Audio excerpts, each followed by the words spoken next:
Yo, this is not the Logan Paul and Mayweather fight, man. This is Diehard Knicks podcast featuring State of the New York Knicks. We are going to be talking about uh, basically the state of the Knicks, man. So for those that are not into boxing, that won't be watching that Logan Paul fight, as you can see me in the background when I flipped the picture just now, we're going to be talking some Knicks. And, without further ado, man, let's just get right into it, man.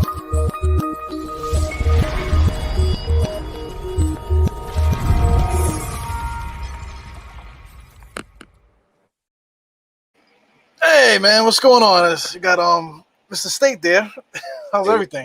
what's up? What's up, man? Everything is everything. I got my ginger tea. Feeling better than yesterday. Let's do it. Yeah, man, I'm letting everybody know you had the bubble guts. That's why we haven't done a podcast in a little while. Bruh. I'm hitting the hand sanitizer one more time just before we start here. No telling what could happen through the airwaves. You know what I'm saying? COVID just happened, so I don't want to catch what you got through the airwaves, man. So how's it going, man? Otherwise, man, just want to talk some Knicks stuff. You see all the new narratives that's coming out past, I say, 4 or 5 days. So yeah, let's tackle them. I guess one of the narratives ended today once Kawhi Leonard closed out the Mavericks. So we can start off there first because this Damian Lillard stuff. It's I don't know. Everybody talking about Damian Lillard, man. How you feel about that? Well, I did a whole podcast, man. You gotta, at first, you gotta meet the rumor head on. You know what I'm saying? Because what was gonna happen. The Knicks got knocked out. Damian Lillard got knocked out again. Knicks got money. We got draft picks and all this, man. So of course the Knicks are gonna be in the mix of every single rumor. You know what I'm saying? So you gotta paint the picture on both ends. The like to say that we can't get him is wrong. Because we could get him. But it takes two to tango. The right things have to happen. Both teams have to be interested in it, and we'll go from there, man. But would I do it? The thing is, the Knicks have to do something. They have to do something, and if they do it, they just have to go all the way in on it. And it can't just be we get Damian Lillard and then just drag him out for the next 3 years, beat the dead horse. We would have to have a game plan in place where we not just only get Damian Lillard, but we just the thing just starts spinning and we start doing that, man. So I don't really necessarily definitely want him, just like last year with the Westbrook shit. It was Westbrook and Chris Paul last year. That was like the big massive debate with that. You know what I'm saying? So it's basically the same thing all over again with this debate. So I could take it or leave it, man. But if we do take it, we got to go all in on the whole thing. Yeah, I agree, but since Kawhi Leonard won this afternoon, that dream died for me because I don't see the reason why we should give up the whole shebang for a guy who's how old is Dame? Like 30, 31 now? And 30. He's not on the same timeline as nobody on this team. So I wouldn't see the point. The only reason why I would entertain Dame is to get Kawhi. And even in the event of that, I'm not interested in giving up RJ Barrett. So it's like I'm seeing the. So what's the whole shebang though? Like you said, the whole shebang, and then you mentioned RJ Barrett. So you think RJ Barrett will be in that deal for Dame? No. So for me, I think Mitch, Obi, Quickly, Knox, probably like 4 first-round picks, or you could RJ, Quickly, 3-4 first-round picks. Like I'm not really trying to do that. Then I was thinking about it too because I included Randall in some of those trades. So I put Randall, Mitch, Knox, 3 first-round picks. But at the end of the day, it doesn't fit how I want the Knicks to be built. Just for me personally, yeah, Obi, IQ, Mitch, and picks. Yeah, that's basically the whole shebang. And I'm not really interested in that. I'm not interested in just giving up on my young core. And now when you get Dame, expectations is championship or bust. We in New York. This ain't a small market. They ain't no diehard state of Hawks. Ain't no diehard state of the Kings. It ain't no, man. So I'm not really too interested in Damian Lillard. But the report I want you to speak on is, since we're on the topic of Damian Lillard, Jason Kidd said he does not want to coach Portland. And Dame said he wants Jason Kidd. So how is that going to turn out? Well, I mean, like if I'm a coach and I see Damian Lillard just lost in the first round, and the rumors are already flying that they might end up trading him. I don't want to commit to that guy and then they trade him. You know what I'm saying? I don't want to keep Damian Lillard for like 1 year and then they trade him next year. You know what I'm saying? It's like a lame duck job. So I wouldn't want to take the job either. You know, looking at it like that. It reminds me of the coach for the Houston Rockets. What's his name? Paul Silas. Kind of, I forgot his name, but it reminds me of that coach because you kind of knew Harden was out the door, but you didn't. Okay. You get what I'm saying? But you didn't really get the feel of that. And I think Dame will axe out once Portland hires a new coach. So I just want the Knicks to just steer clear. You got way other options. And let me name some of the options for you. See how you feel about some of these options. And these are just trade options. I'm not talking about free agency or nothing else. Just straight trade options. I got Kendrick Nunn for the Miami Heat. I love his game next to Randall. He's not a prototypical point guard. He averaged 14.5 points his rookie year. You know, he was on the all-rookie first team, I believe. And, you know, I know he took a step back in his second year. I know he was hurt. But the way he was being used for the Miami Heat, he was getting yanked out of the lineup, yanked out of the star lineup. And he was just misused, basically. So I got him. I got Devontae Graham. Devontae Graham of the Hornets. You know, he's out of their rotation. You know, they drafted LaMelo. They got Terry Rozier. So they probably wouldn't need Devontae Graham. I got Lonzo Ball. Pelicans, they drafted Kieran Lewis. You know, you don't know what's going on over there. You hear LeVar Ball. And then finally, I got Colin Sexton. Guys in Cleveland just dying over there, 24, 4-4. Young players. And I just named you 4 point guards who's on the same timeline as our best players. So, how you feel about some of these guys? I hear you, man. But you know, when you talk about timeline, these guys are younger than you know. I get you. They're about the same age as RJ. You know, they're a little bit younger, or maybe around the same age as Randall.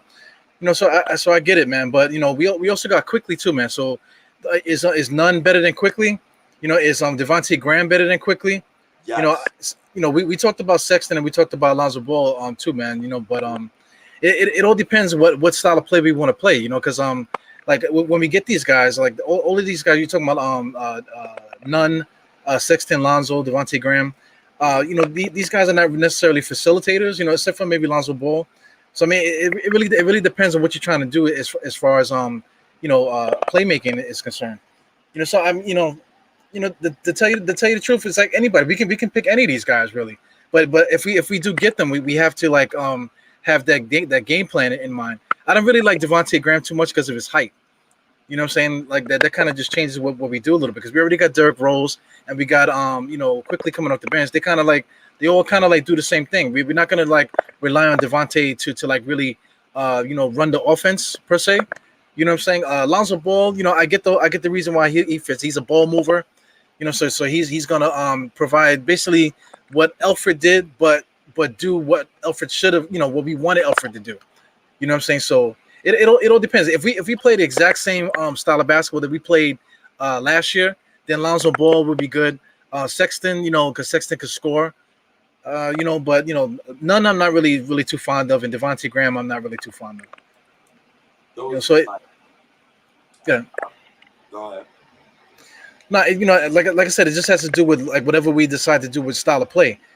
When you said the whole shebang with Damian Lillard, we're just gonna be giving up draft picks and things of that nature, man. So like to me, it's all the same thing because if we trade Sexton, we're gonna have to give something. He's not coming for free. He's still under contract. You know what I'm saying? So we're gonna have to give away a draft pick or whatever. Lonzo Ball, you know, we're gonna have to pay him at least 20. At least that's what everybody's saying, 20 million for him to get over here. You know, so that takes away some assets as well. Then you know, Nunn and Devontae, same thing. If you're gonna get these guys, we're gonna have to give up draft picks or something to entice a trade or you know, we're gonna have to give up cap space or something to this. So no matter what we do, we're gonna have to give up something in order to get. But you know, I just want like if we do something, I just want to go all in on whatever we do. Just for those 4 guys, the difference between them and getting a guy like Dame, you're gonna have to give up the whole shebang. So a guy like Alex Sexton, what is Cleveland trying to do? Like, what are you trying to do? And it's funny that the NBA implemented this plan too. It was slick. They implemented you can offer a new contract a year before your contract ends. So it puts teams in a bind. So now you got to think this some if you're Cleveland. Do I really want to pay Colin Sexton after I drafted Garland? And you see Garland after the All-Star break, he was averaging great numbers. And then Sexton comes back and it doesn't really fit with Garland. I don't know, it's tough. So how do they view Sexton? Are you going to pay him? If you're not going to pay him, so what do you want in return? Do you want draft picks? Do you want cap? Do we need to send Kevin Love to a third team with assets? So like we got the pieces to do it, but I don't think we would have to give up a lot to get Sexton or even Lonzo. What the hell? Let me ask you, what do the Pelicans need on our roster right now? Unless we're doing I can see a sign and trade with Lonzo and Burks and like draft picks or something like that. Like I can see something like that. But what would the Pelicans want with us? See, that's the thing. I don't want nothing to do with that, you know, because it's all the same thing. Like if you're gonna give up draft picks to do a sign and trade, I'd rather just throw the chips at Damian Lillard. Because you know it depends on what you value. I don't value having a draft picks just to sit on the roster. You know what I'm saying? You know, because if we're trying to win, we're not going to be worrying about developing draft picks. You know what I'm saying? So to tell you the truth, I'm not looking at any of the draft picks. You know what I'm saying? I'm not. They don't hold value for me like to keep them on the roster.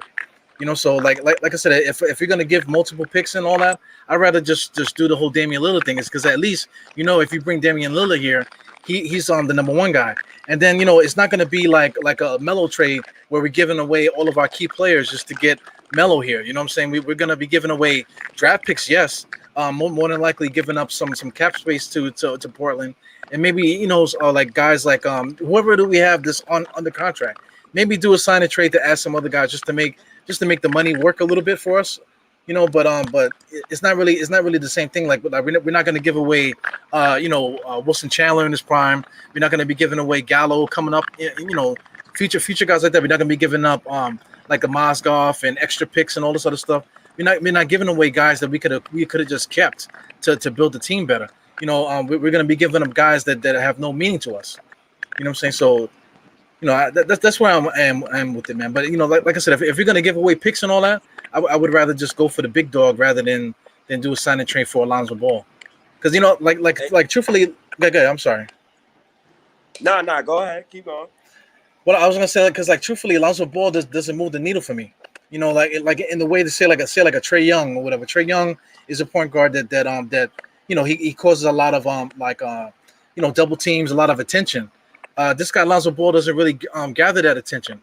You know, he's really he's basically like a system guy. He's gonna get the ball back. Yo, preach. You know, preach. Keep going. Preach. Yo, I'm loving everything what you're saying right now. Preach. Well, you know, I don't want to be long-winded with it, but you know, when like it's more like he's gonna give the ball up, and if the ball comes back to him, he'll be able to shoot the open jump shot. He doesn't drive the basket. You know, the basketball. He doesn't draw double teams and stuff like that. So that all troubles me, man. So I wouldn't want to do a sign and trade for a guy like that. You know, if you're gonna go for it, at least you know Damian Lillard when he comes here, he's at the top of his prime. You could argue that he's coming down, but you know he is who he is. Man. He's one of the best players in the NBA, and we know what we're gonna get if he does get over here. You know. Yo, it's crazy because, like, I don't want to ruffle some feathers, but I would absolutely trade Randall for Dame. And I would absolutely trade Randall and a couple pieces for Dame. And I would try to keep RJ, Obi, and Quickly, and then see if you could and see if you could get a superstar like that. But at the end of the day, I don't even want to do that either. I'm just throwing like different ideas out there, so nobody's mind is in a box. But another reason why I want Colin Sexton. You just named everything that I've been having. Like, I done thought about everything you just said in my mind. Like, so I'm glad you said it. About Lonzo Ball. He might move the ball. He might get the ball back. And he might not shoot it. He might want to move the ball again. Can I trust Lonzo to get me a bucket in the playoffs in the fourth quarter? I don't know. But can I trust Colin Sexton to get me a bucket in the fourth quarter? I think pretty sure we know damn right he can.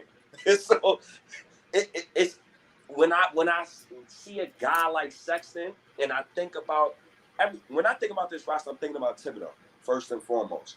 Me and you both know that man is not letting two rookies come through that door. We know this. So why not move the picks for a point guard that he's gonna play now? I'm not really interested in us. I see people package the picks, move up for Damian Mitchell. Damian Mitchell's a good player.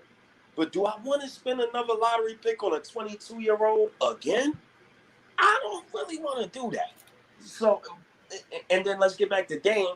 It's like, I know what Dame is going to give me, but if we do trade for Dame, if he get hurt, then what? Like if we get a guy like Sexton or a guy like Lonzo and they get hurt, it's like we could still operate. Like you can't operate after Dame get hurt because all your pieces is gone. Most of your pieces is gone. So that's my take on that. This is why I'm so high on Colin Sexton being a Knick, bro. Like I'm sick of point guards who don't want to drive to the basket. I'm sick of point guards who just scared of the moment. Like I want a guy who would just tell Randall, no, you're not getting the ball. No, move. I just want a guy like that. Move. Yeah, me too, man. But you mentioned Sexton. Me and you talked about Sexton plenty of times, but you also mentioned Kevin Love too, man. Like a team like Cleveland, like if we want Sexton, they're gonna probably try to want us to get in the mix to either flip Love some kind of way. You know what I'm saying? So that adds like another wrench into the equation too, man. Because what do you think about that? Because you did mention Kevin Love. Do you think we'll have to be a part of that to facilitate another, like say, like a third team to get Kevin Love off that team?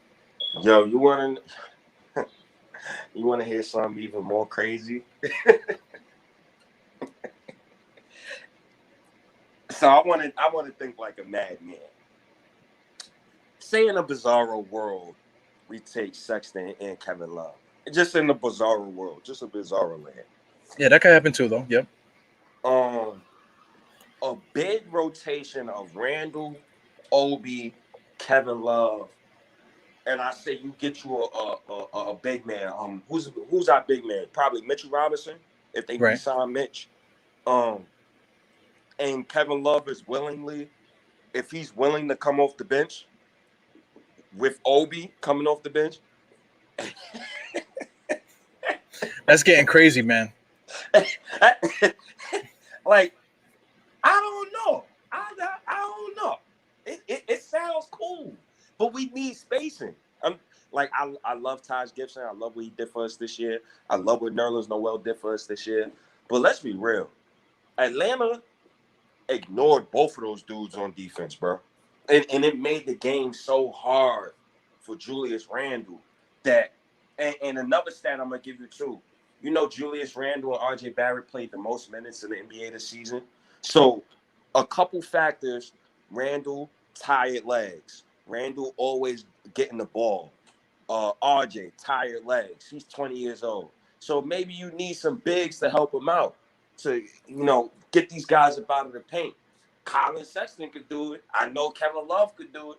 So I don't know, bro. I don't know. That's something to think about, though. I never thought about that till just now. Well, shout out to the chat, man. I just want to shout out some names here. I'll just start posting it. We got Frank Montos is here. We got Evergreen popped in for a little while. Project Nerd is here. Shout out to Evergreen too, because me and Evergreen went down this rabbit hole, earlier in the week. Jose Guerrero's here. Who else? Nick P is here. They're all saying a whole bunch of stuff, man. They throwing names out like Spencer Dinwiddie. They're talking about Lonzo. They're talking about Devontae Graham. They're talking about all these different guys, man. But here's the thing: just to scale it back now, just bring it back to offense. How do we want to play?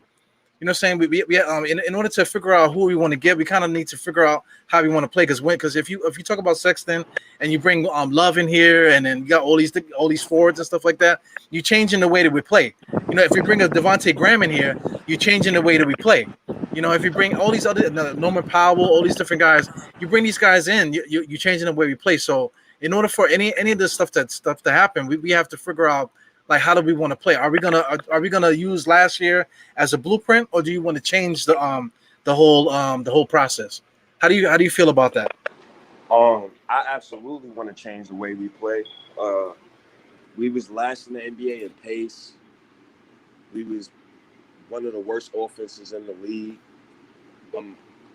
Yeah, I definitely want to change the way we play. I don't think a Randle-centric offense is tailor-made for today's NBA basketball. He's just not Jokic. And he's a damn good basketball player, but I don't want my offense being ran through Randle. I want my offense being ran through guards and wings. Randle could be my secondary playmaker when the main guard is off the court, or when RJ Barrett is off the court, or if RJ Barrett is ready next season, or the third playmaker. I don't want him to be the first playmaker. We've seen in the playoffs, he's just not ready for that. I don't know if it was the fans. I don't know if it's the way Atlanta defended him. I don't know if it was. I just don't know. We just need to give him some help, and I think moving him off the ball would help his game a lot. He already shoots 40% from three. He got that down packed. He got that covered. His shooting is covered. He was one of the best mid-range jump shooters in the NBA.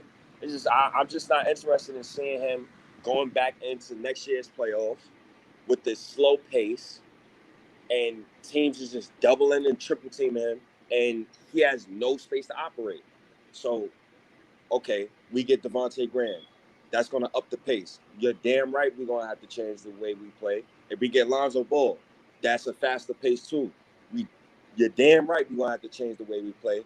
Now, Kendrick Nunn and Sexton, I think they will fit better in the half-court scheme if you still want to run your offense around Randle. But if you're trying to take the ball out of Randle's hands, then Lonzo and Devontae Graham is probably better options for that. So it's either or. Like, it's tough, bro. Like, it's either or. I like all the options, though. Don't get me wrong. Well, it is a thing too. Like the NBA is this. The guys just don't play like Jason Kidd anymore. There's only one Chris Paul. Nobody else really distributes the ball in such a way where they're there to facilitate the offense outside of Trae Young. Trae Young right now is putting on a clinic because nobody else is playing like Trae Young right now, right? I guess we could speak on him the way that he's playing, because the way that the Atlanta's playing is essentially probably like along the lines of how you would like to play, right? Yeah. Would you agree with that? Ball movement. Alec Burks would never do the third pass. I've seen so many secondary passes today. I say, Alec Burks would never, bro. Like never. IQ would never. So, yes, I would love to play like them, yes. Yeah, but, I'm just looking at the names that we mentioned. All these guys are really like scorers. They're not really like facilitators for the most part. Lonzo Ball, he's the guy that everyone talks about. But like I say, he doesn't drive to the basket. So if he's not getting into the paint, then he's not giving you what you want as far as like a facilitator in that way. Yeah, Lonzo would definitely have to change his game. He would have to change his game for real, because I understand he don't drive it to the basket enough. but in a Tom Thibodeau type offense, if he's driving to the basket, bro, that man could easily average 10 plus assists. Yeah. Easily. I love Lonzo when he was on the Lakers. I don't know what the hell happened. Matter of fact, I do know what happened.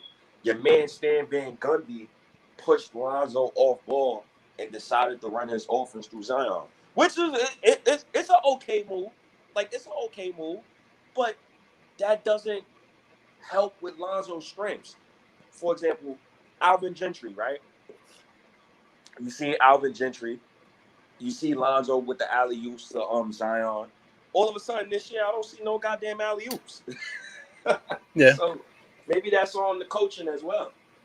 Well, let me throw this at you too. Like, Lonzo Ball, they took the ball out of his hands. Whatever, his assist went down. Your boy Elfrid Payton, throughout his whole career, he averaged like about 7 assists a game every single year. You know what I'm saying? This year he only averaged 3, and then it got down to the point where he wasn't doing anything. You know, not even averaging 3 assists a game at the last month and in the playoffs and things like that, man. So, the offense changes everything, man. It changes. It could take the energy from a player, or it can galvanize a player. You know what I'm saying? So, it's tough. I would hate to be Leon Rose and these guys, but judging how the NBA is and the guys that are on the list, we need that guy that could score. We want the ball out of Julius Randle's hand as far as getting it back to score. We all agree that we don't want that. But we kind of do. We kind of did do a lot of great things this year in the offense.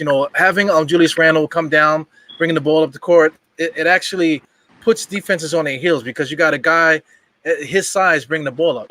You know what I'm saying? So that kind of like adds like a little wrench to everything because if it forces your big man to play defense, so that is kind of cool, somewhere in between there we kind of got to figure that out, man. So like we're saying, I think getting that lead guard, that guy that's not afraid, like the Sexton, or even just throwing all the chips at Dame. I think that's just the way we got to go. We have to get that lead guard that's going to be able to score. I think that we're both on the same page with that, right? Yes, for the most part. Yes, sir. And it's other young guards to look at, like Malik Monk, like young guards who could help us, put some points on the board.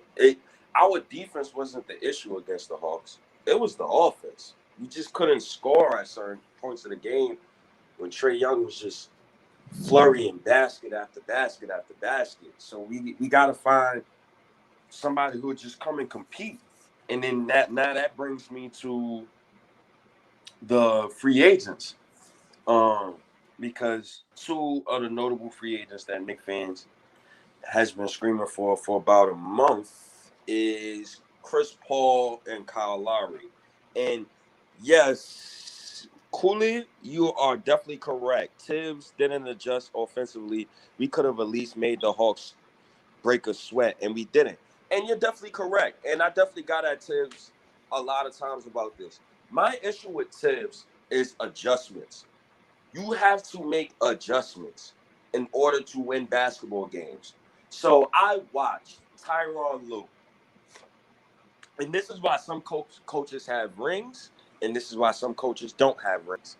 I watched Tyronn Lue go down to the Mavericks and proceeded to bench his starting center. He benched Rajon Rondo, played Terrence Mann over Rajon Rondo, started Nick Batum at center, removed the guy who was clogging the paint, and said, this is how we're going to play now, and proceeded to win the series. The same coach who benched his starting center against the Golden State Warriors in the finals and started Kevin Love at center and Richard Jefferson at power forward to give LeBron more space. It's all about adjustments. And Thibodeau has a hard time doing it. Another coach, too, that I was watching today who got a hard goddamn time of having adjustments. And it's funny how they both in the same coaching tree. Doc Rivers. These dudes hate adjustments. And Tibbs has to learn how to adjust. The one thing about a coach is with their ideal thinking sometimes be, well, if it ain't broken, we ain't gotta fix it. We ain't gotta change it. Well, Thibodeau, you better learn how to adapt, or you will be somewhere in Alaska coaching in about 2 years. Chant. Word. Yeah, that's the thing, man. He doesn't make any adjustments. He's afraid to take guys. Well, I mean, like him taking Alfred out the lineup. That was just us throwing in the towel at that point. I feel like he had no game plan as far as taking Alfred out, because that just ruined the whole substitution pattern and everything, man. So yeah, he just not we don't have that it is another thing. The other guy got fired too. The whole Knicks coaching tree. What was the guy's name? They got fired. He used to coach for the. He used to be an assistant coach for the Knicks too. I can't think of the freaking guy's name. Maybe the chat will help us out. Was it Orlando? Was he the coach for Orlando? Oh, you talking about Steve Clifford? Yeah, Steve Clifford. Yeah. So maybe Steve Clifford. If maybe he might come over to help out. Tom Thibodeau. Because he needs somebody next to him. Shout out to Johnny Bryant, because Johnny Bryant is supposed to be that guy.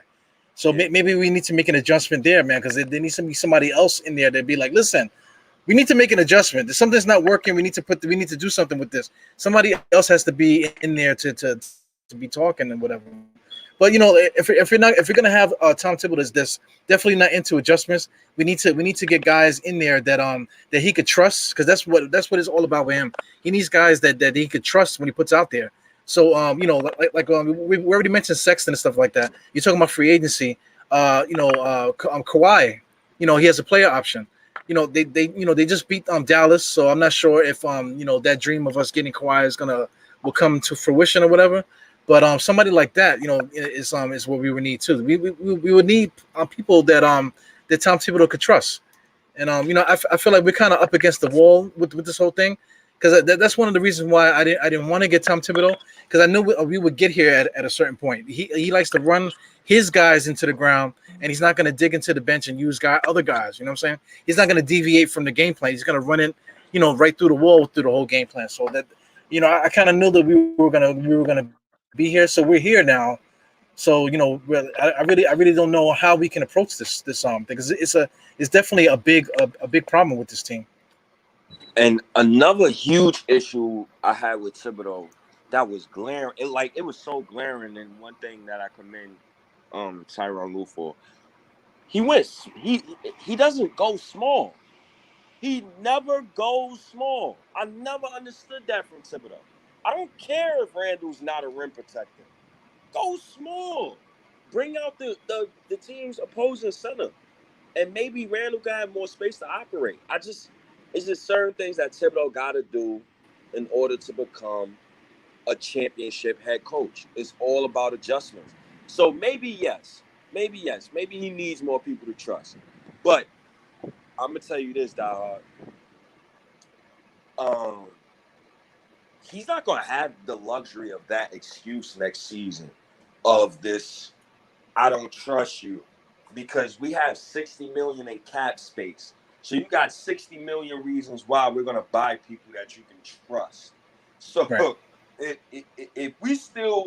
if we having this adjustment conversation next season, we're going to be having a conversation about the next Knicks coach. Yeah, word up. Yeah, absolutely, man. Boost Mobile just said that Tibbs said he changed. Yeah, right. You know what I'm saying? That's I don't know, man. Like Boost Mobile also said that Clifford is like a big man coach.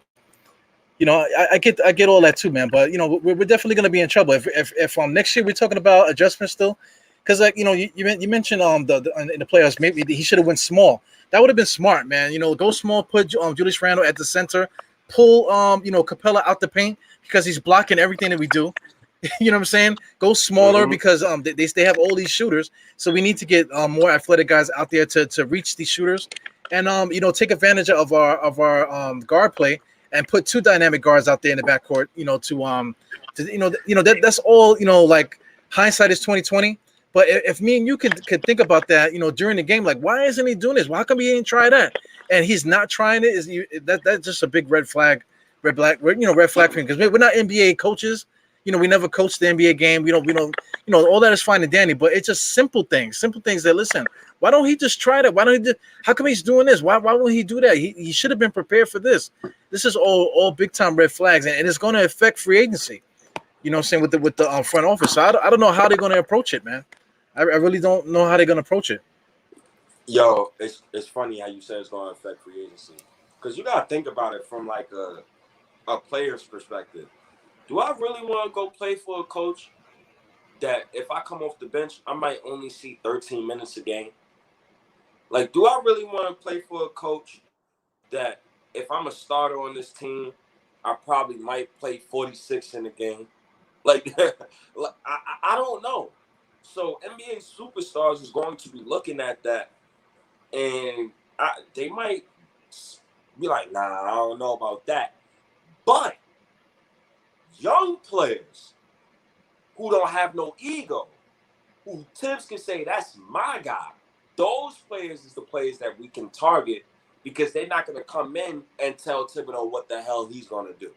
You know what I'm saying? Like, a guy like Sexton, these couple of guys we named before, Sexton, Lonzo, Kendrick Nunn, Devontae Graham, they ain't going to come in there and tell Thibodeau what to do.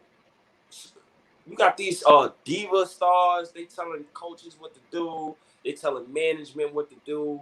I don't want my teammate like that. So that's another reason why Thibodeau is a plus, but it's a negative. So we got to be clear about who the Knicks target. So this is the reason why I want to target younger players, because Thibodeau is a big ego coach. I don't need no ego players in the building. And yeah, you were spot on with that. We might have to look into that more, yo. That's for real. Well, you bring up a good point, man. Guerrero says facts. I'm quite sure he's agreeing with what I'm about to say. Is like exactly what you just said. He needs guys that he can control. Getting Damian Lillard, to me, it sounds like a good idea, because we'll have a guy that'll be able to take over. But at the same time, like you just said, he's going to be a guy that's going to demand a certain thing. Like say he wanted Jason Kidd. He wanted Jason Kidd to be his coach, and Jason Kidd, he shut that down. So, he's not going to want a guy like that that has a bigger ego than he does. So getting the Colin Sexton, somebody that doesn't know how to win yet, him coming here, he'll be somebody that we can possibly control, or he could possibly control. So that's definitely a big point, man. Just combing the league too. Sacramento Kings, they got the guy that was talking all that junk over there. Fox. I'm always crazy with the names, man. But the starting point guard for Sacramento, yeah, De'Aaron Fox. He's another guy, for the simple fact that Sacramento don't want to spend money. You know what I'm saying? They already got his replacement. They already drafted his replacement already. So maybe somebody like him we could possibly trade for. Everything is really on the board. But I think that's a really big point. Getting somebody in here that Tom Thibodeau can mold into something that he wants, that somebody that hasn't won anything, that he can get here and put his system in there and possibly work it that way. So that's definitely a big point there, big time point. Yo, that's a huge point, bro. I don't even think nobody even brought that up yet. That's serious, because I don't even think I've thought about that yet until you actually brought it up. Because now I'm thinking about it. We should go young. We should go young. And hey, I'm good with at least 5 vets on the team. I don't need more than 5. I don't want Thibodeau playing. And I'm gonna get into another point too, that a lot of Knicks fans hate, right? Because a lot of us hate the 1-year contract mercs. Hate them. So we got to get some guys in here who's going to stay for the long haul. And the reason why I bring that up is I seen a tweet from Bobby Marks, and it said that the current Knicks roster, all the 1-year guys, outplayed their current contracts by $28 million. So you inflated their values, all of their values, for their next team, but you didn't inflate potential assets you can flip in any trade that you want. Was another huge issue that a lot of Knicks fans, me included, had a problem with this season too. So we gotta find some vets who's going to stay for the long haul. I don't want no more guys like Burks, Nerlens. Reggie Bullock, he was great for us this season, but he could walk too. I need a whole overall of the small forward position. I want to keep Derrick Rose. If he walks, another team want to pay him $10+ million. May God bless him. Taj Gibson, he wants to retire. God bless him. But Taj Gibson playing minutes on my Knicks team next season is a war crime. Straight war crime. War crime, bro. 35 years old and he's playing more minutes than Obi. Oh, man, dog. Oh, man. I'll be calling for Tibbs' head by the 10th game next season. It's a two-way street too, man, because Knox has been here for a while. Knox hasn't snapped out of it yet. He's definitely gotten better. He can shoot the three and whatever, but it's just that extra factor where you could trust him to impact the game. Outside of just running the offense. Same thing with Frank. Frank is going to impact the offense that you're running. He's a European guy, so the Europeans they're really like they're really gonna just be a peg in the offense. They're not gonna do anything else to instill their will in the game. They're only gonna just do what you ask. Knox is the same kind of guy. Obi's different because I think Obi was just maybe shell shocked from the NBA really, and he got better like in time for the playoffs and stuff. So I totally believe Obi's gonna be great next year, man. So I'm not worried about Obi topping at all. But it's just a weird situation, man. We like every year, like the last few years since Scott Perry's been here, we've tacked on these 1-year guys, Moutier, or just go down the line. So many different freaking players that we had over the last, even with Phil Jackson, some of these other guys that we had. There's so many different players that we have just for 1 year, just taking a flyer on them. But that's who we were. We even had we got that dude from Lithuania. Remember him? I forgot his name. We were just pulling their strings. You know what I'm saying? Like just say, hey, you want to play for the Knicks? Fuck it. Come on over here. We got money for you, So, but at the same time, I'm trying to make the point that every year, the clientele's gotten better. You know what I'm saying? So, like between the last year's 1-year contracts compared to this year, these 1-year guys finally, were worth it, to get us to this because we're 41-31. We're 41-31 with these guys. You know what I'm saying? Mm-hmm. So, just the clientele has changed, man. So, if we can continue that upward climb where we're attracting better tier of players. You know what I'm saying? So I'm hoping this offseason that after what we did, that the next tier of players will be like, okay, listen, I want in on this. You know what I'm saying? So that's what I'm hoping, man, because we need that next tier in there. Because Reggie Bullock is a throwaway player. Burks is a throwaway player. All these guys are throwaway players.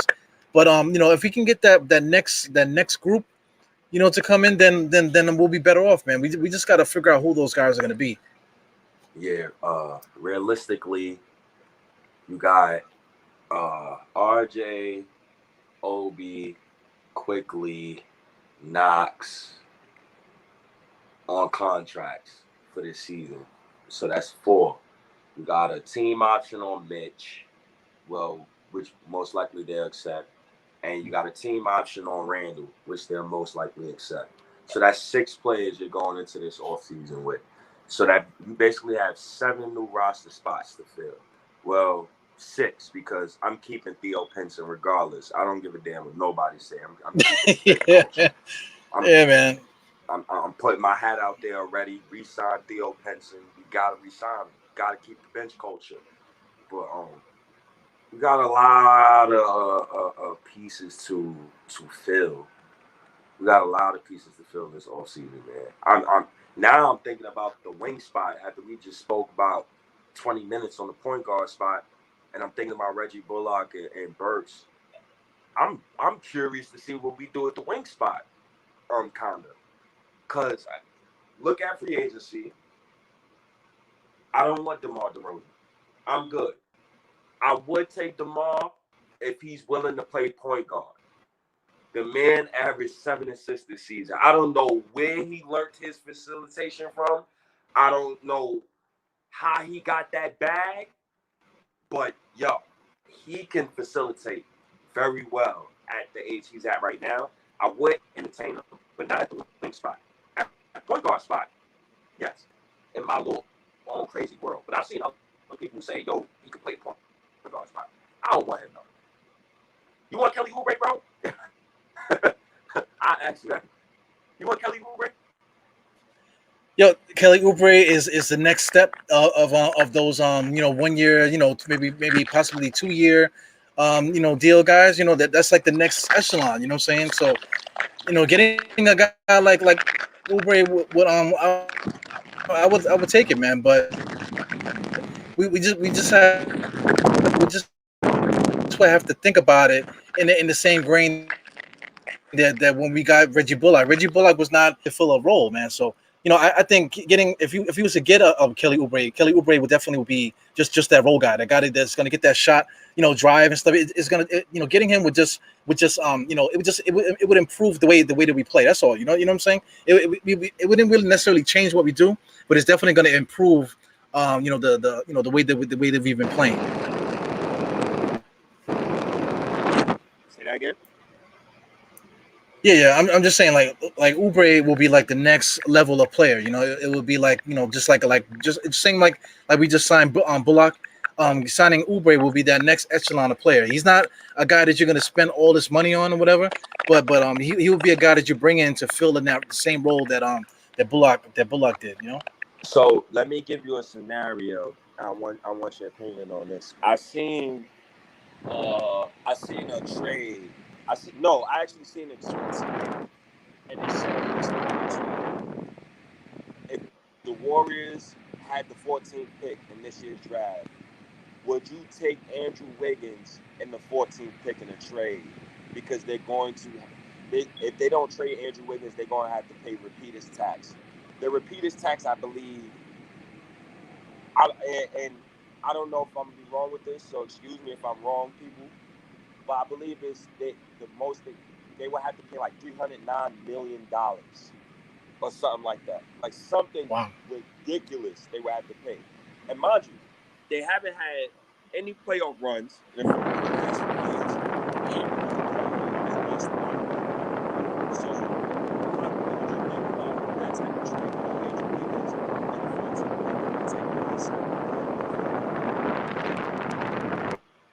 Well, you got the mic.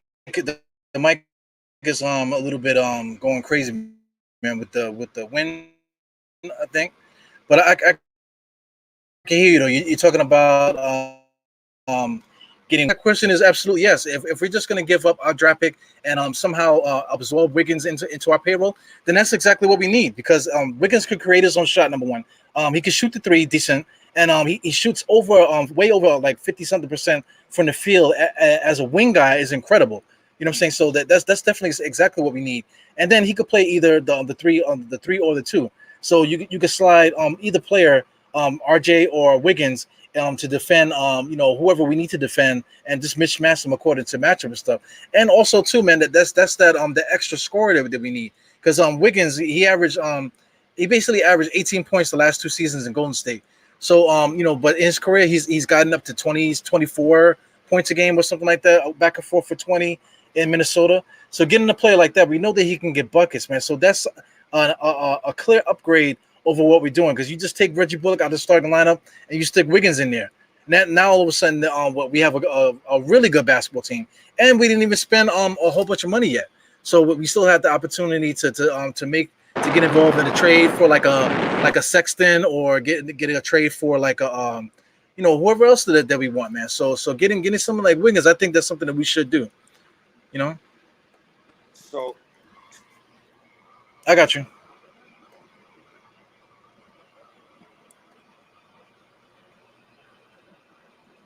I'm gonna unmute you, bro. I had muted you for a second. Oh, all right, so you're back. So boom. So now you got Wiggins, the 14th pick, the 19th pick, and the 21st pick. You could package those 3 picks, move into the lottery, still get the guy you want.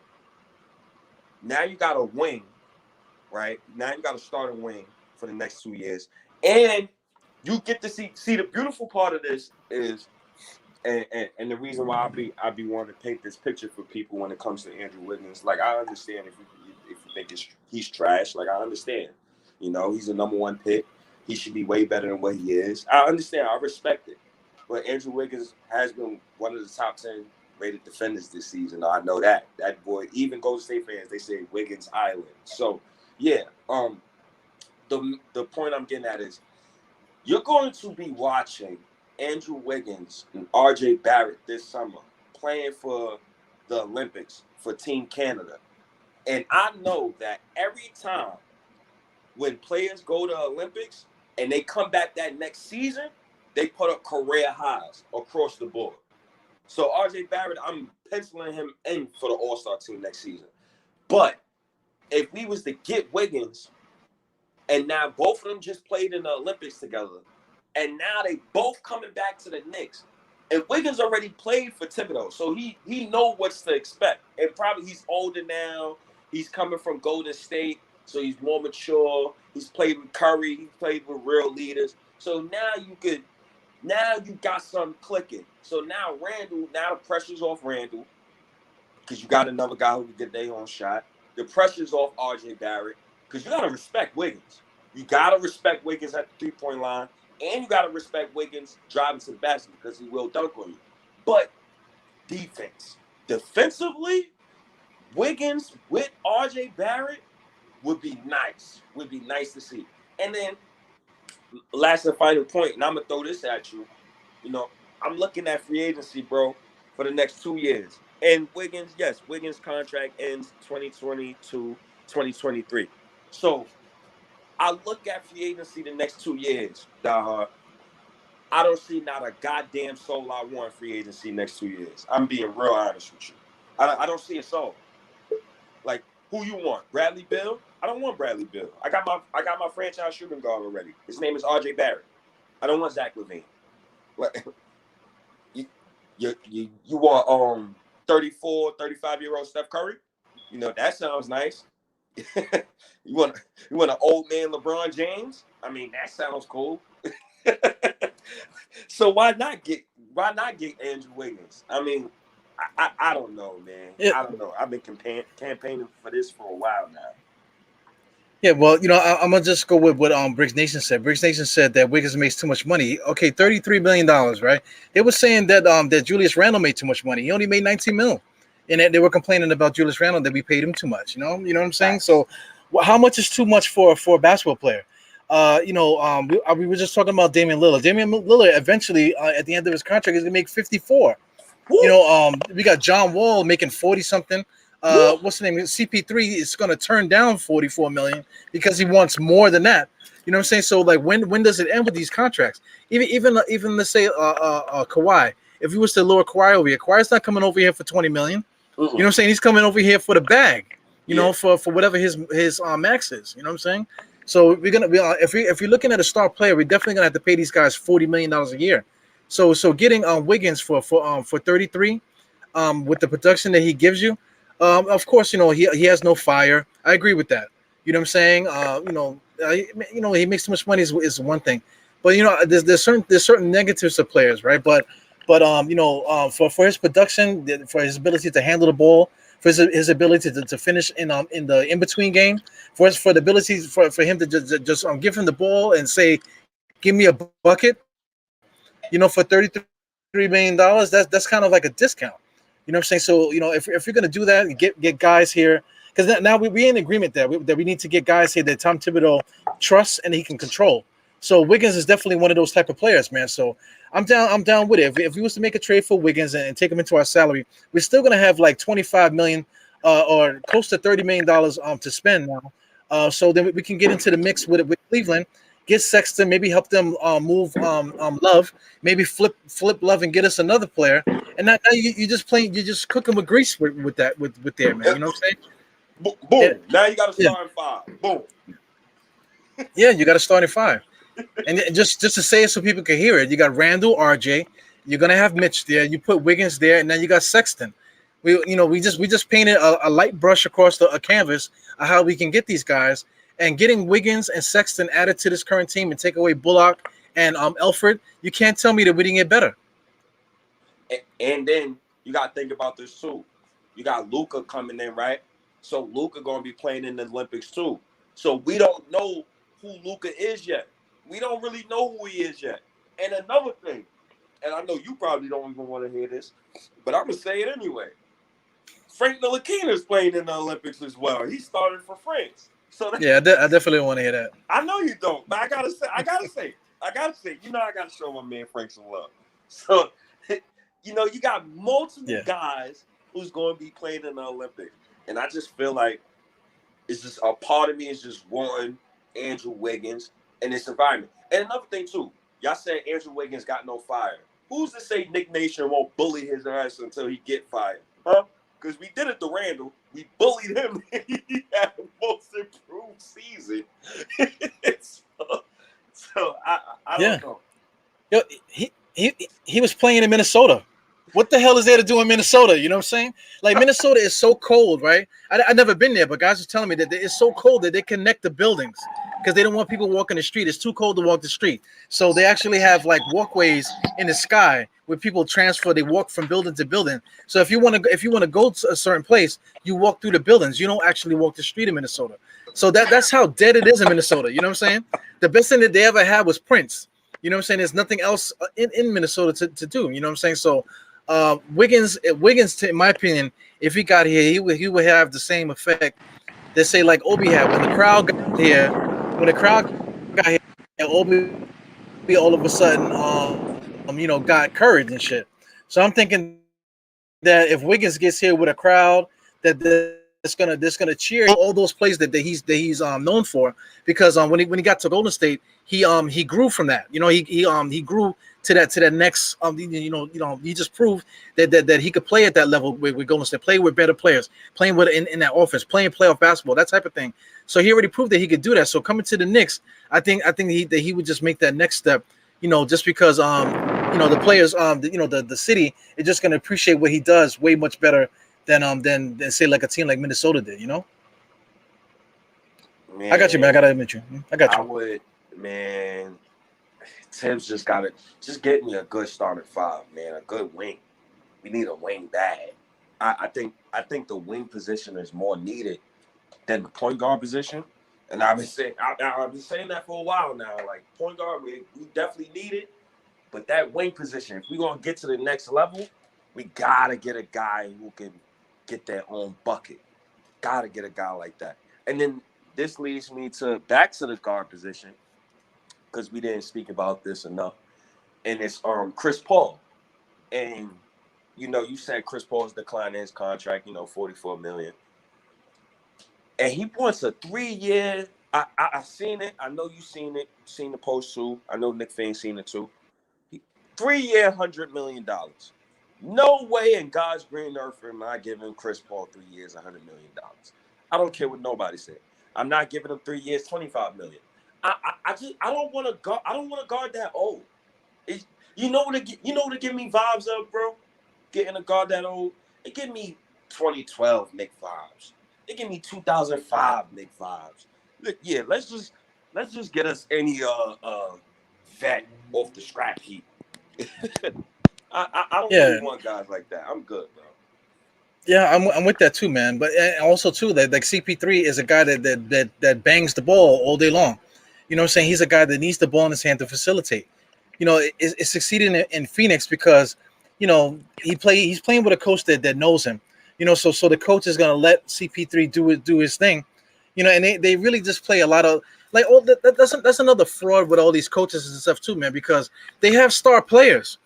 Phoenix has star players. The Clippers have star players. All these teams have star players. So whenever they don't know what to do, all you got to do is give the ball to your star and let them do it. You know what I'm saying? So that's all flawed shit there. You know what I'm saying? So, but I'm just with you. I just don't. It doesn't feel right to give CP3 a 3-year, $100 million contract. Because it's like, look, what are we doing? Because we still don't have anybody for him to pass to. So why are we paying him all that bread? And we're gonna pay CP3 all that bread, but then guys are saying that Wiggins makes too much money. You know what I'm saying? So who are we gonna give for CP3 to pass to? And then now we're gonna start talking about giving 1-year deals to the Bullocks of the world. You know what I'm saying? Because nobody wants to pay somebody $30 million because they say that's too much money. So you can't have it both ways. You can't say, oh, give me a guy like CP3 or give me a guy like this, but then you don't want to pay no money to get nobody else here for them to pass through. You know, it's like a crazy conversation. So two things. Before they leave my brain, what you talking about with CP3 contract situation? It reminds me of Julius Randle contract, right? And Knicks fans, they keep saying, "Oh, we're gonna give Randle the 4-year, $106 million." How the hell you know Randle gonna accept that contract? Like, let's be real. He's gonna walk away from $100 million. Do we know this? Like, are we positive? So Yeah, but it. Go ahead. people think that they're like Miss Chloe. They think that they know the future.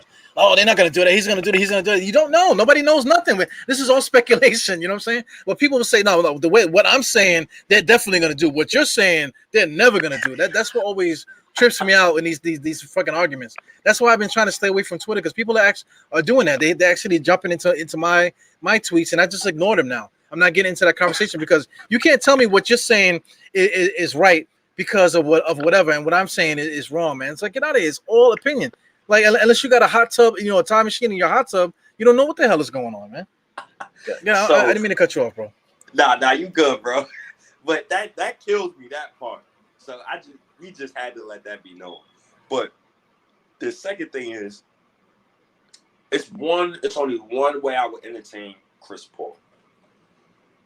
If you let all the vets walk, and you decide that you're going to bring both draft picks into the building, and you decide you're going to play Kevin Knox next season, and you decide you're going to empower the young boys, and you say, hey, let's get Chris Paul to get these young boys working. Now, I can sit here as a fan and say, okay, you promoted Knox. Okay, you're going to give Obi more minutes. You're not going to play Taj Gibson no more. Okay, now you're going to play Mitch. Okay, you got a young wing. Oh, okay. Oh, you got Malik Monk in here? Oh, all right. So now I can see the vision in getting Chris Paul, because you got nothing but young guys. So they're going to need direction. You get what I'm saying? So that's the only way I would possibly entertain Chris Paul. Look, hey, even in the Andrew Wiggins trade, bro, I would entertain Chris Paul. Even in the Andrew Wiggins trade, I would. Honestly, I would. But we would have to secure Wiggins in order for me to do that Chris Paul trade, because I just that was the argument last summer when we was talking about CP3 with Westbrook. It was saying that, why are we bringing Westbrook here, because Westbrook is this, he can't shoot and all this other stuff. But then the counter argument with everyone that wanted CP3 is that CP3 was going to come here to teach the Knicks how to win. Like, but hindsight is 2020. He ended up in Phoenix. So, CP3 thinks that he could still play at a high level. So he's not going to want to come to a team and be like, okay, listen, this is how you shoot. You put the ball on the hair, you put your fingers there, you point at this is how you cut. I want you to cut a certain way. Oh, you didn't do it right this time. Good job, man.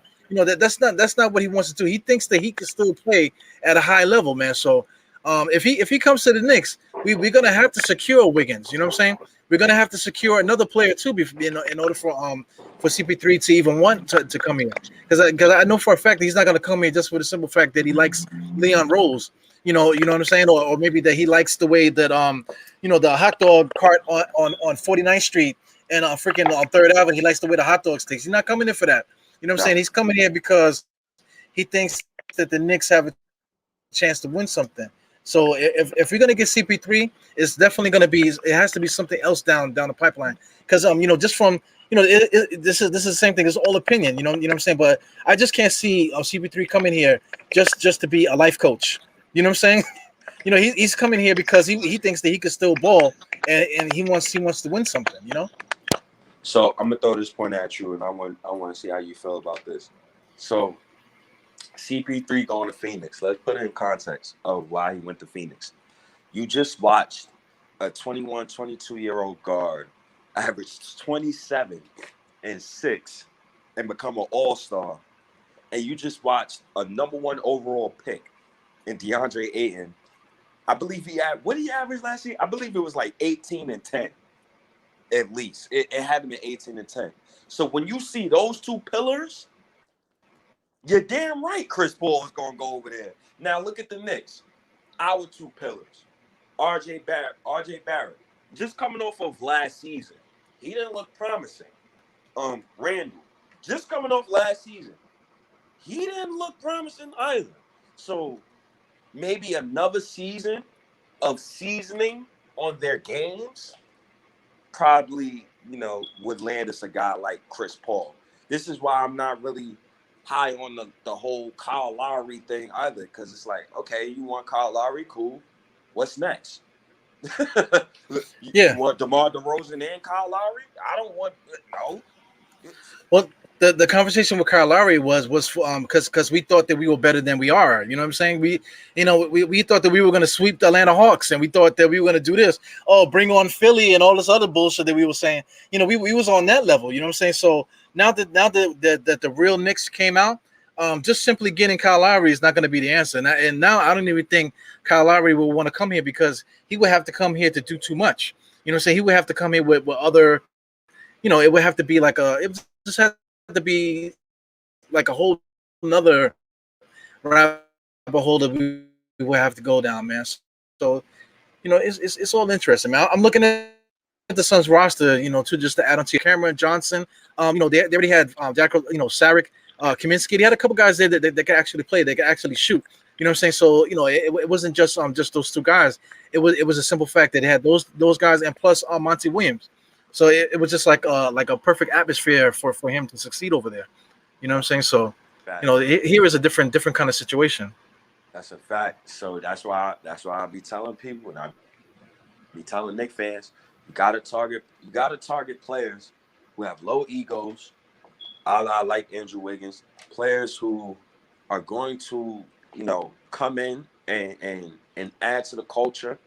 A guy like Colin Sexton, Colin Sexton is a dog. He's going to come into practice. He's going to bring that fire. You got to just target those type of guys. Like Chris Paul would be cool, but I just need somebody younger.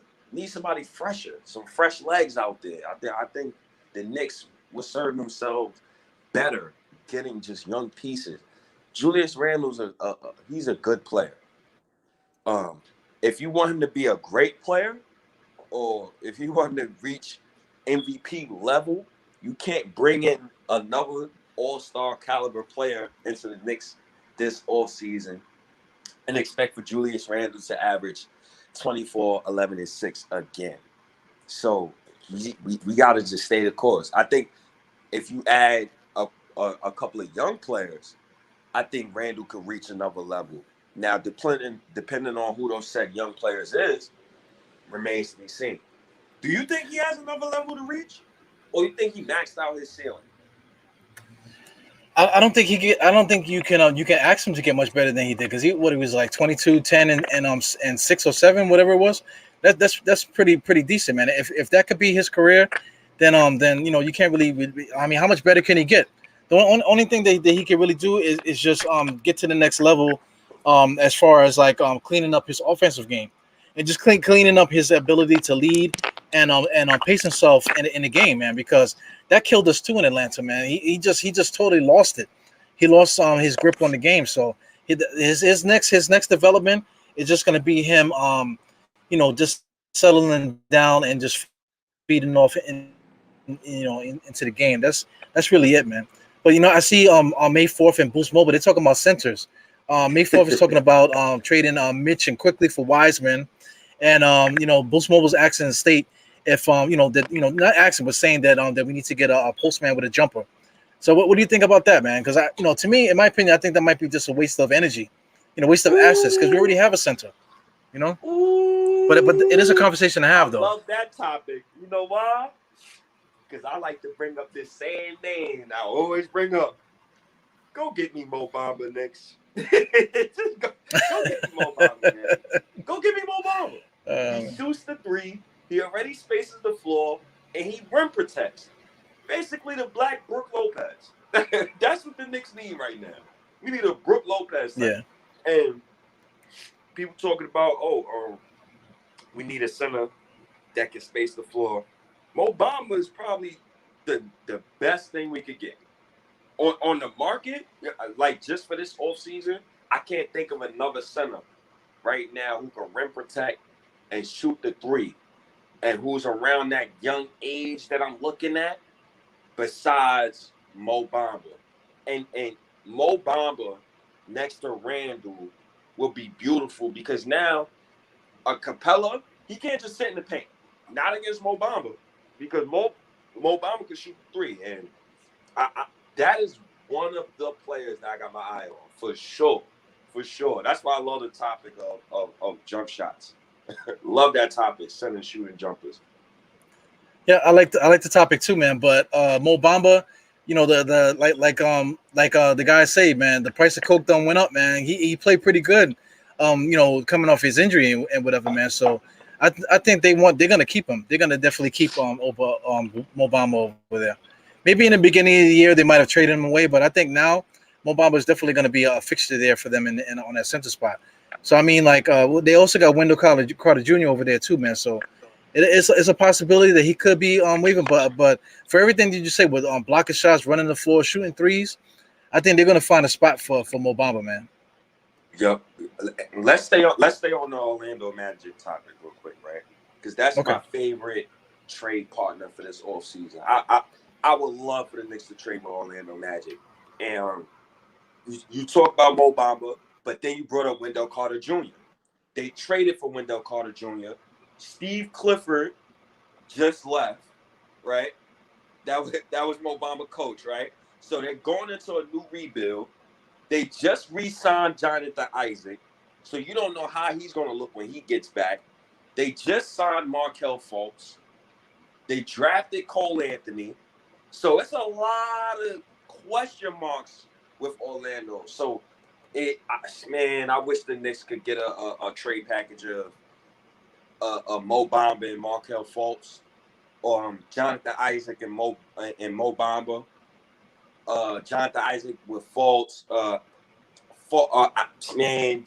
Just that team in general. Like I see them as a great trade partner for us, and their roster is just full of redundancy. And I don't know. I think they choose Wendell Carter over Mo Bamba. So I think Mo Bamba is really gettable right now. Just this offseason, I think he is. Ross. A team that's just like redundant. Yeah, very redundant. Look at the roster. And I'm looking at it. You got Iggy. That's redundant. Cole Anthony. RJ Hampton. You got Gary Harris is over there. Yeah. So many different players, man. Oh, another point just got to my head too. So Orlando Magic have the Chicago Bulls lottery pick. So if the Bulls lottery pick is not top 4, it goes to the Orlando Magic. So do you think Orlando would want 2 new lottery picks to step into this situation without offloading some of those guys? You get what I'm saying? Like, you don't need Markelle Fultz if you're going to try to build RJ Hampton and Cole Anthony. You know? What if they get the 1 pick and they get Cade? They damn sure not going to need Markelle Fultz. So that's another avenue I'm looking at, you know? Yeah, it's a lot of stuff, man. Orlando, I don't know. It seems like that, that you look at them, they don't know what the hell they're doing. They just trading, and then out of nowhere, the motherfuckers are in the finals and shit, because they all of a sudden they make that right move and they get the next guy. Next thing you know, they're in the finals. And so I freaking hate teams like that, man. But it is what it is, man. Hey, the Raptors did it. Yeah, basically the Raptors did it. The Boston did it way back in the days. Before they made those trades for KG and Ray Allen and stuff like that. They were just about to get rid of Paul Pierce. You know what I'm saying? They was about to just let it go because they was getting all these draft picks. They had all these old school names that probably nobody's gonna remember, man. They had all these different guys on the team, and then out of nowhere they traded half of them, and now here they go, they win the championship. It's annoying, man. I see guys talking about Cat in the chat, man. What do you think? You a fan of Cat? I love Cat. I love Cat, man, but I don't think we're talking about the same thing. I don't want Cat on my Knicks, man. I don't want Cat. I don't want Cat on my Knicks, man. And look, listen. Bull, shout outs to you, my brother. Cat is available. He wants out. I have not read that, I have not been on Twitter for the past about 2 hours. So when I visit Twitter, I will see if that is true. As far as Karl Anthony Towns is concerned, I'm not interested in a Cat Randall front court. It sounds disgusting as I'm saying it. No defense whatsoever. But I would love Cat next to RJ Barrett, though. I tell you that. I would love Cat next to RJ Barrett. But the Cat Randall front court, nah, dog. I'm good, dog. I'm good, with all due respect. And with all due respect, I'm going to give Cat his props. Randall just averaged 24, 11, and 6 in a career year.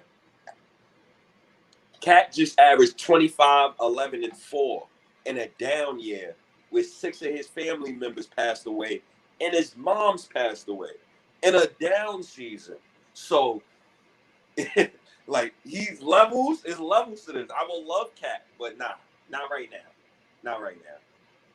Yeah, I just think it's not the way that the NBA goes, man. We doubling down in two offensive kind of big men. So the offense is definitely going to come back to them, and they're big men. You don't want your big, like when Julius Randle goes in between his leg 40 different times. It's like, oh, come on, man. That's just an offensive killer, man. So if you got two guys when they get the ball and they're going to be ended up stepping back, shooting threes, and all this other stuff, who's getting rebounds? You know what I'm saying? Who's doing all the stuff that big men are traditionally supposed to do? Be enforcers and stuff like that. If your enforcer is like the point guard, you're in trouble. Yes. You know what I'm saying? You're in big time trouble. That's why the Clippers keep having problems, man, because their enforcer is the point guard. Whatever the freaking guy's name is. And now they got Rondo and all these other guys on that team too. Your enforcers are point guards, man. So that's not going to work for them over there, So we can't do the same thing, And it's crazy because, you just said that their enforcers is point guards. And finally, 2017, Kawhi Leonard wakes up today, and he's woken up the past 2 games. So now he's looking like the enforcer, the guy that I know. People don't understand. Like, Kawhi was really good in 2017, bro. Like, he really looked like Kobe Bryant. R.I.P. God rest Kobe, the great being soul. He looked like Kobe Bryant that whole season, my Lord. And Kawhi is a template for me upon how guys can get better. Because in Kawhi's 4th season, he averaged 21 points. His first 3 seasons, I think it was like 8 points. Then it was like 12 points. Then it was like 16 points. But he got better every single season. He didn't dribble like this years ago. Like today, when I see him do the double between the legs, I said, oh, that was a Kawhi when he was on the Spurs. He was not like that. And he developed his game, and he's gotten way better. He's gotten to the point where he's been a Finals MVP for 2 different teams. I got to respect that. Kawhi is a great template for a guy like RJ Barrett, who game is not flashy. Kawhi game ain't flashy, but he gets the job done. Boring basketball player, by the way. Same like RJ, boring basketball player. But they both get the job done. And shit, man, Kawhi, man. When you were talking about Randall, like his next step is becoming Kawhi.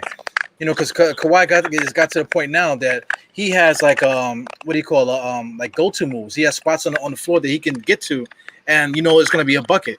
Julius Randle doesn't quite have that yet. He's trying to figure out where his spots are, his uncomfortable spots. As far as like RJ. I'm looking at RJ to be more closely to like what's his name? The dude in Miami. I'm always messed up with the names, man. But I'm getting to that level where you get to your spot and you just know that you can score there and be calm about it, not be so razzled, waiting for the referees to bail you out and all this other stuff. Yeah, Jimmy Butler. Yeah, man. So I feel like that's their trajectory as far as them getting better anytime soon. But we just have to wait and see then. But until then, we still have the opportunity to get other players in here to help expedite this whole thing as far as the team is concerned. Another sneaky move I will look at if I'm the Knicks. I would definitely bring in Victor Oladipo.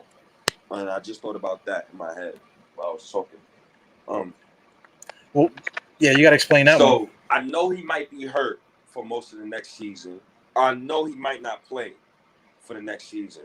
But the season after that, he's going to be playing. So I wouldn't mind bringing him in for a year, get his body right, get him in the program, get him up to speed, you know. But he has no rush. He has no pressure to get back fast. And then it's a high risk, high reward. I wouldn't pay him a lot of money. But if he comes back that following season and he's looking like Victor Oladipo of the old, if he's coming off the bench, if he started, then that would be a great investment. That's just me. That's a guy that you put a little money into, get him right, and see how he's looking the following season. Just, you know, small little moves that the Knicks should be thinking about, like those type of moves, forward-thinking moves. I'm with the forward-thinking moves, but I don't know about wasting bread on a guy to sit for a year. Oladipo? Real cheap. I'm talking cheap, brother. I'm talking real cheap, brother. I ain't talking no real contract here. I'm talking $5 million. I'm talking 2 year, $10 million type cheap. And I think he would take it after that type of injury. Yo, if you're talking cheap like that, man, that's like sticking batteries in the freezer and hoping that when you take them out, they give you a little charge. That's cheap. You know what I'm saying? So that's what you're talking about, basically. Sticking batteries in the refrigerator. You know what I'm saying? That's all I'm trying to do, man. I'm trying to get us better for the years to come because we 2 years away from being 2 years. Yeah. But just to get towards the end of this thing now, man, I think we in agreement that we both like Sexton, and I think we can facilitate some kind of deal to get Sexton and possibly another player in that mix some kind of way in a 3-team trade. If that's possible, just to get Love around, maybe even take Love's contract. That all might be something that we can do. Then also we were talking about Wiggins. So getting Wiggins and a Sexton, those two players just to upgrade Bullock and Elfrid Payton on this current team, is basically I think that would be a great offseason if we did that. Just Sexton will have to buy in the most. He's the guy who will have to buy in. If Sexton could be like, I could feed these boys and I could get my shot whenever, but I could feed everybody first. If he comes in with that mindset, that man would be, man, his ceiling is what he can make it to be. Because you already average 24, 4, and 4. So we know you could score a bucket. We know you a bucket. But can you do other things to affect the game? Is your defense there? Are you competitive on defense? Can you rebound a little more? What type of leader is you? I look at a guy like De'Aaron Fox. Do you think De'Aaron Fox is a good leader, dog? I don't. Nah, I don't think so. So, Sexton, man, that's my number one target for the Knicks as far as like point guard, shooting guard. I know some people say he's a shooting guard. For me, I think he's a point guard. I think Tibbs will probably think he's a point guard as well because he's just too short to be a shooting guard. And that's my guy. That's who I would love to see on this team. Ball, you're definitely right. Sexton is a dog, man. He's a dog. That's what we need. We need more dogs. I need a guy who's going to look at Julius Randle. Yo, big dog, get the hell out the paint. I got this, G. Move.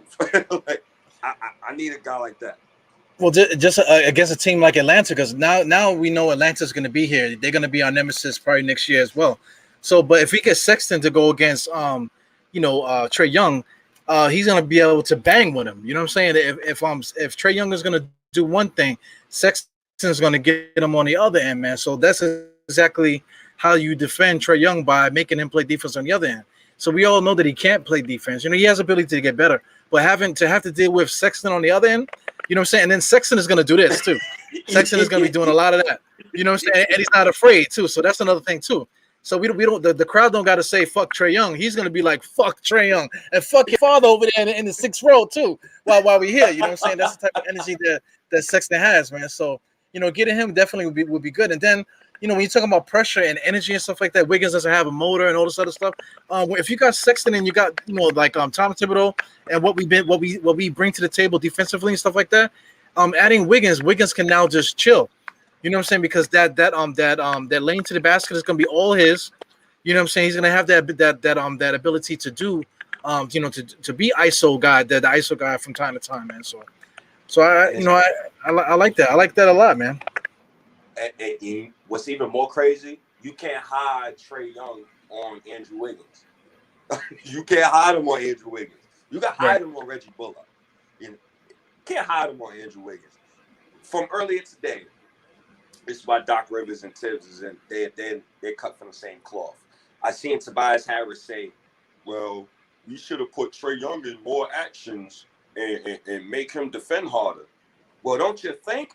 Well, if you had Colin Sexton, you wouldn't need to put Trae Young in no actions because Sexton is going to seek him out. And so, boom, Lonzo Ball.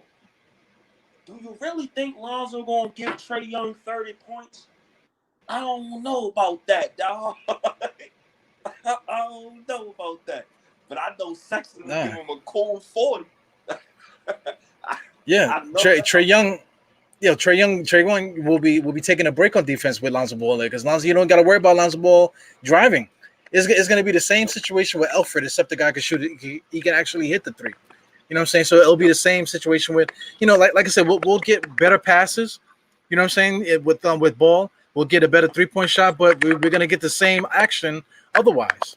And I can argue that Alfred's probably like a better finisher inside than Ball is. You know what I'm saying?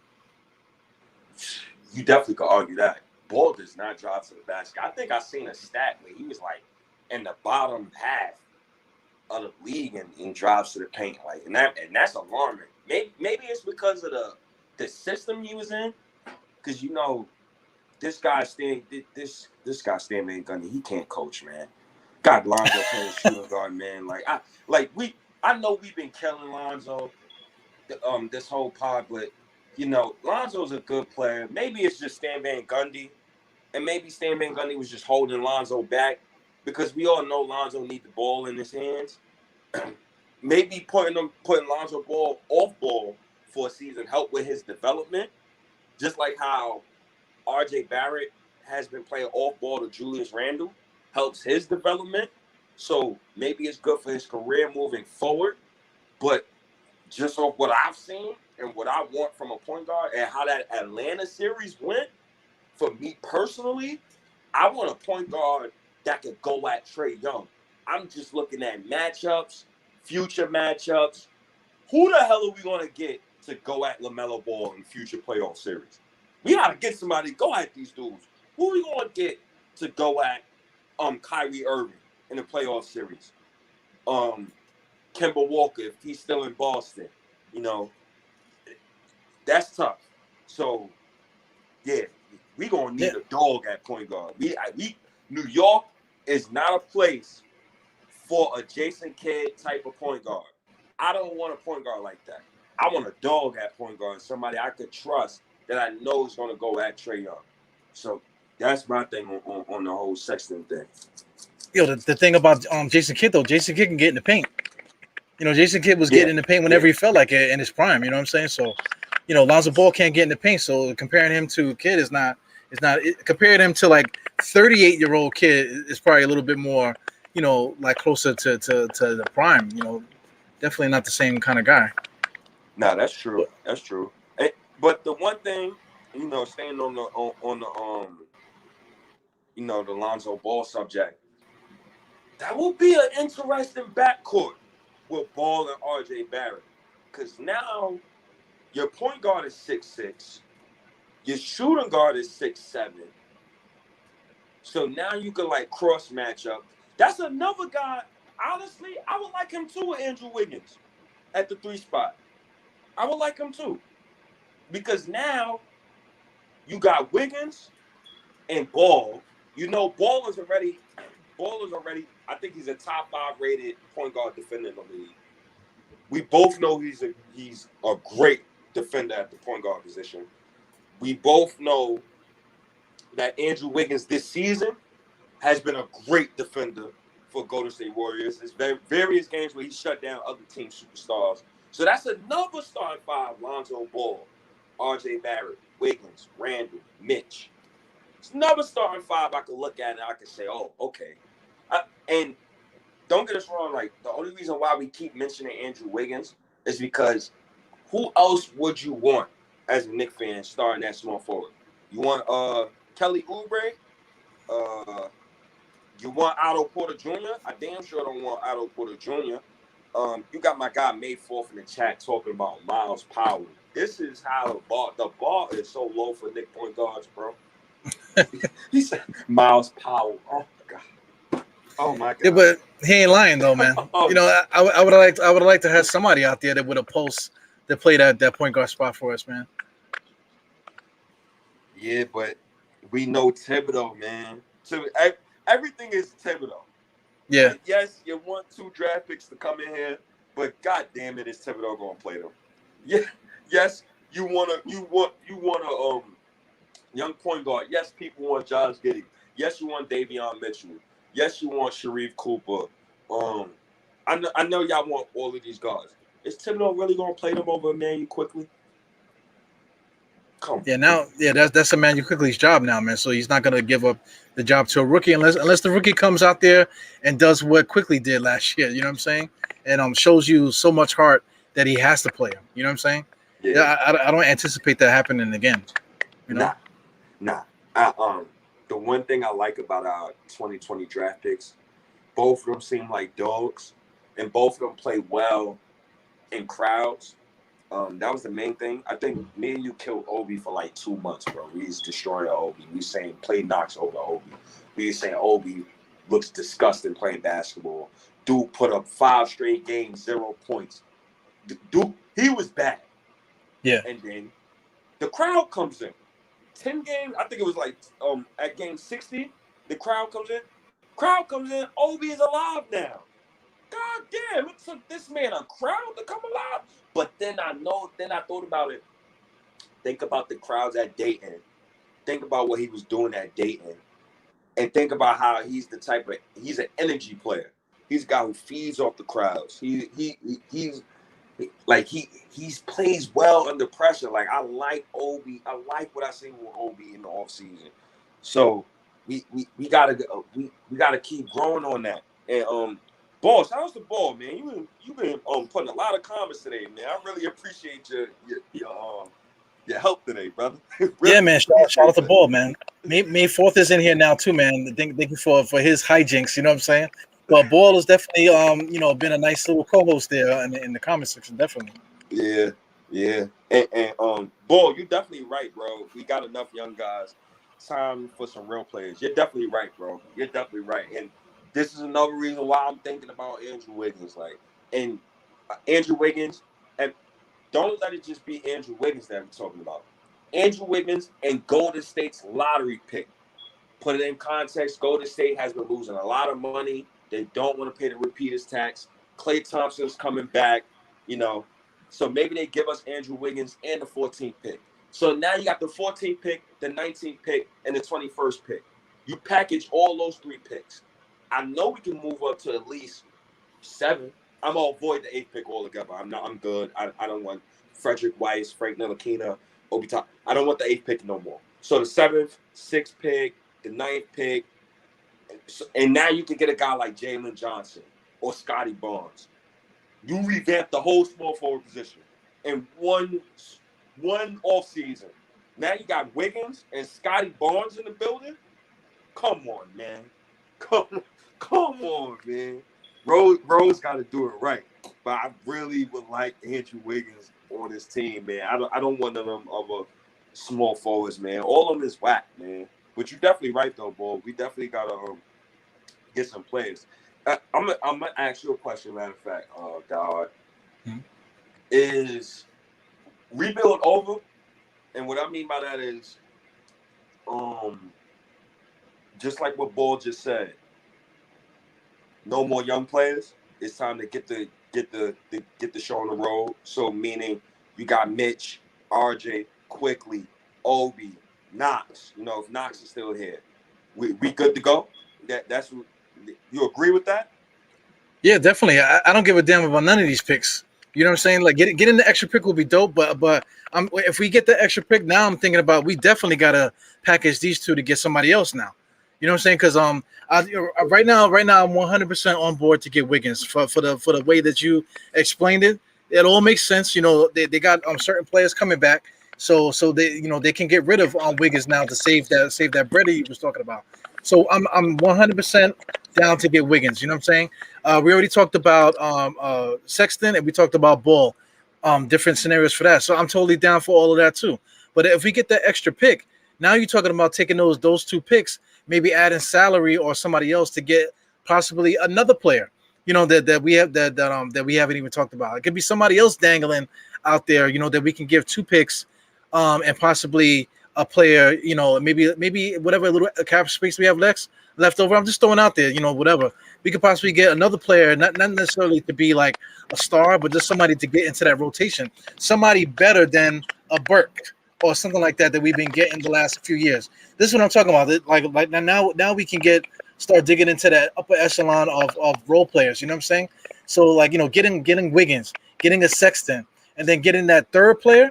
And then like say if we get Sexton, we might potentially be able to get another player tacked in there if we're able to help them flip Love. You know what I'm saying? So all this stuff is magically delicious. You know what I'm saying? So we're already talking about getting 1, 2, 3, 4, possibly four major role players added to a team that already went 41 and 31, man. So the sky's the limit for us, man. I feel like this is the way. For everything that we talked about in this early off season right now, this is the way that we should go about this off season. Yep, and the main point is every player that I'm trying to get for the Knicks, none of them has reached their ceiling yet. So we don't know how good none of these players could be. So get them in the system with Thibodeau. This is why I love a guy like RJ Barrett.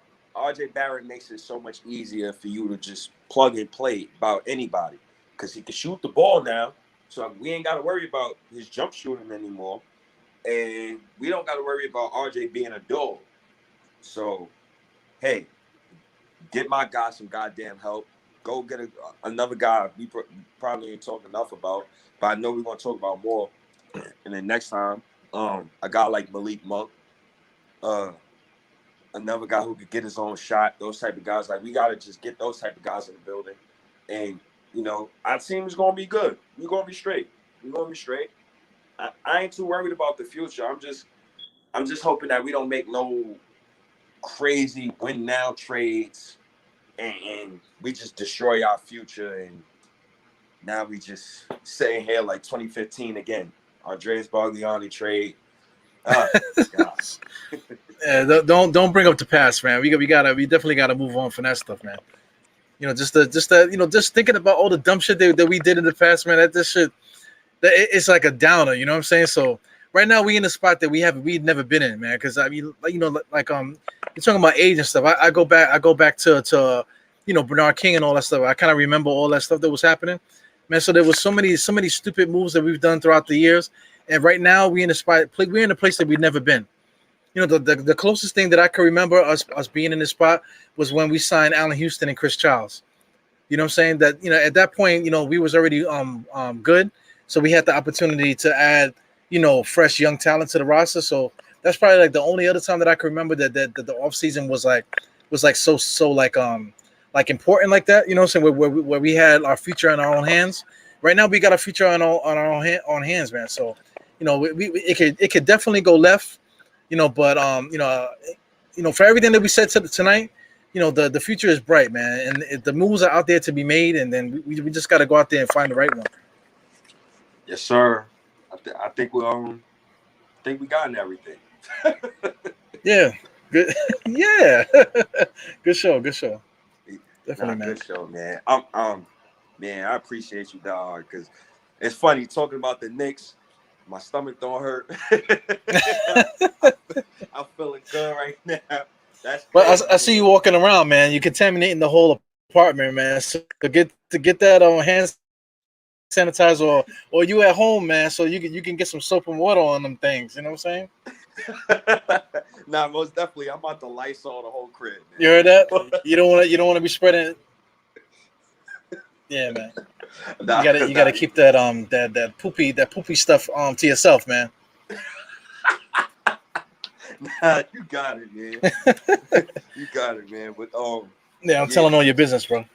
Nah, you good, bro. Everybody, I was sick as hell, bro. I'm good now. Yo, shout outs to Nick Nation, man. I appreciate y'all tuning in. What is this? Episode 5? Diehard State of Mind. Yeah, something like that. I should probably start making a note of that. Yeah, probably episode 5. I appreciate y'all for tuning in, though, giving us this good commentary in the chat, man. Definitely appreciate that, though. And yeah, y'all know where y'all can find it, of course. Y'all know where y'all can find the pod. Diehard, put up on the screen, Spotify, Player FM, iHeartRadio, Google Play, Stitcher, Google Podcasts, TuneIn, Apple Podcasts, Amazon Alexa, all the good stuff, man. Y'all know where to find us. Yeah, I'm out of here, man. Diehard, salute to you, man. Best of wishes. Knicks fans, salute to y'all, man. I'm out of here. It's your boy State. Peace. Peace, State. Peace out, yeah, man. bro. Yep. Thank you, everybody, for tuning in. This is State of the Diehard. This is Diehard State of Mind podcast, I should say. So, like me and State, he said it's the 5th official episode on YouTube. But if you count the audio podcast, me and him probably had done maybe like close to like 20 podcasts, man. So that's why we're here together, man. So I appreciate everybody for tuning in. Let me just make sure I shout you guys out. We got Ball here, Boost Mobile, May the 4th. A couple other guys earlier in the podcast was helping out a lot. But I appreciate you guys definitely. Before we go, man, let me shout out the various different things that I have here. We got nativehempcompany.com. If you're into to CBD, man, go to nativehemp.com. They got real flour and stuff like that. If you're into CBD and not trying to get high off the real stuff and just really want the medicinal purposes of it, you could try that. And you don't have to be high in front of your kids, man. Also, Manscaped. I got the manscaped.com.